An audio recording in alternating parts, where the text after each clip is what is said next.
در 9 ژانویه 2009 یعنی تقریباً 15 سال پیش رمز ارزی به اسم بیت کوین تحت عنوان بیت کوین سامانه پولی همتا به همتا ایجاد و منتشر شد که بیت کوین در اوایل کمتر از 1 سنت قیمت داشت و الان که دارم این ویدیو رو براتون رکورد میکنم هر بیت کوین $68190 آمریکایی قیمت دارد.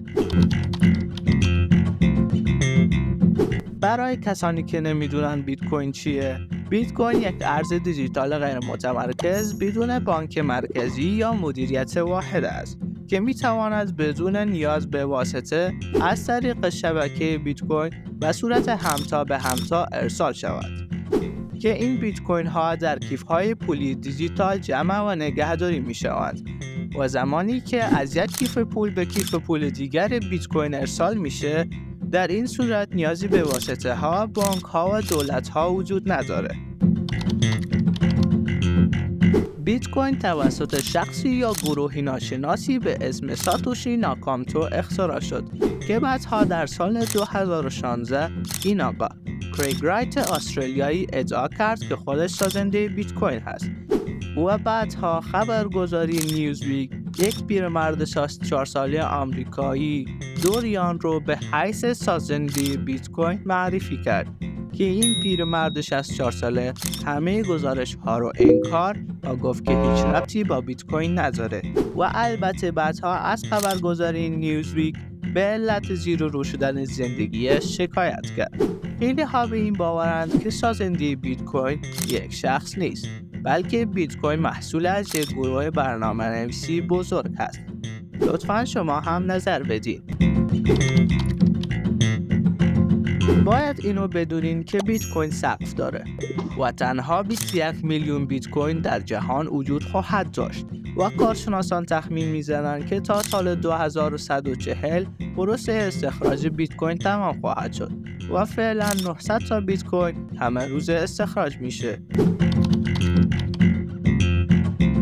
بعضی ها میگن که بیشترین تعداد بیت کوین رو ساتوشی ناکاموتو داره، شخصی یا گروهی که همین رمز ارز بیت کوین رو ساخته. اما گذشته از اون، اشخاص و شرکت هایی که بیشترین بیت کوین رو در حال حاضر دارن اینها اند: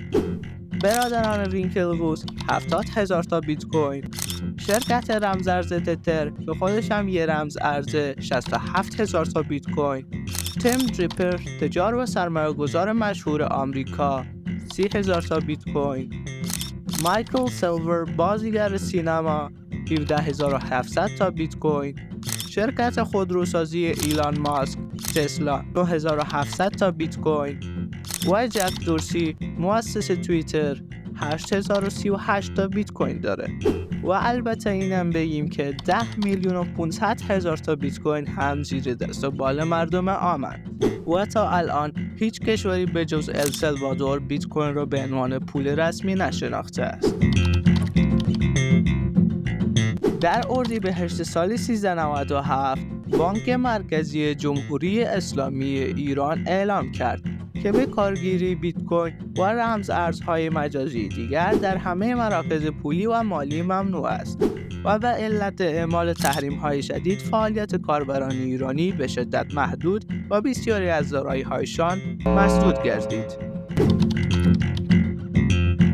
در 22 می سال 2010 این آقا لازل لوهانیچ، یکی از اولین استخراج کننده های بیت کوین، 2 تا پیتزا رو به مبلغ 10,000 تا بیت کوین از این آقا جرمی استوردیونت خریداری کرد که این اولین خرید از طریق ارز دیجیتال محسوب میشه و اون موقعی که این خرید انجام شد قیمت هر بیت کوین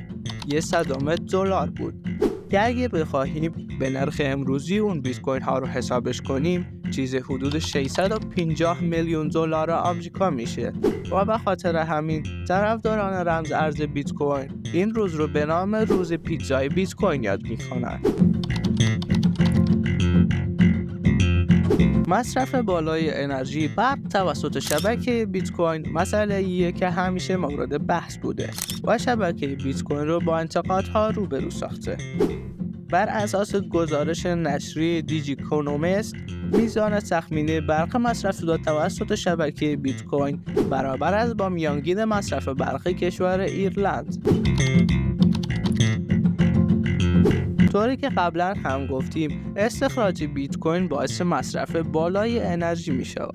و زمانی که ماینرها میخواد یه بیت کوین رو استخراج کنه، باید مسئله های پیچیده ریاضیکی رو حل کنه و برای حل این معادلات ریاضیکی نیاز به سیستم کامپیوتری بسیار قوی می باشه و به اثر همین قوی بودن سیستم نیاز به خنک کننده های زیادی داره. در غیر این سیستم سرعت خودش رو از دست داده و در استخراج کردن بیت کوین یا هر رمز ارزی به مشکل مواجه میشه. همینه که برای خنک کردن سیستم از آب استفاده میشه و خود مصرف بالای انرژی برق هم باعث گرم شدن زمین میشه. ماینرها برای تولید و استخراج بیت کوین به برق ارزون قیمت نیاز دارند و برق‌های دولتی معمولاً گرون و به صرفه نیستند. واسه همین ماینرها به سمت برق‌هایی که از سوخت فسیلی به وجود میان میرن و از برق سوخت‌های فسیلی برای استخراج بیت کوین استفاده میکنن. تقریباً 65% ماینرهای جهان در چین مستقرند، کشوری که بیشتر برق خود را از زغال سنگ به دست میاره. واسه همین برق توی کشور چین نسبت به کشورهای اروپایی و آمریکایی ارزون در میاد. اما استفاده از سوخت‌های فسیلی باعث روان شدن بیشتر دی اکسید کربن به جو زمین میشه که این کار باعث افزایش دمای کره زمین شده و زندگی بشریت رو با مشکلات زیادی روبرو میسازه.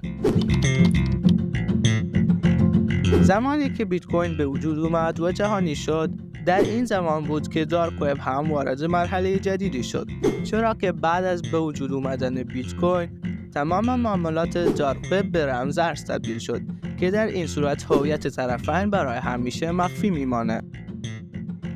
ممنون که ویدیو رو تا انتهاش تماشا کردید. لطفاً شما هم نظر بدید و نظراتتون رو توی بخش کامنت بنویسید.